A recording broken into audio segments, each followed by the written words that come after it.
susah. Mati pun susah.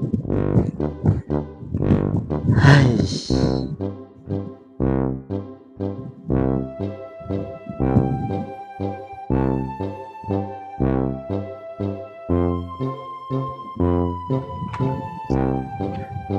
Weh Ikram.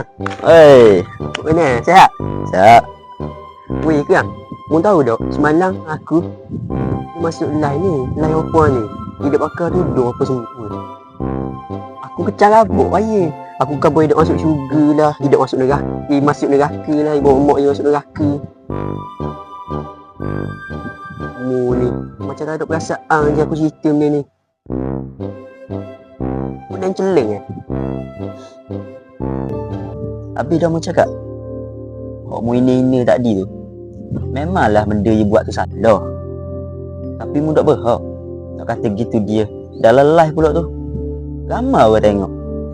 Dah benda dia buat tu salah. Memanglah salah. Tapi kalau akhir-akhir lagi bertaubat pada Allah, settle dah dia. Settle dah habis. Dosa-dosa je. Mu dengan dia lagu mana? Mu kena cari dia. Kalau tak nak minta maaf. Malah aku layan mu. Macam ni otak kecek gini.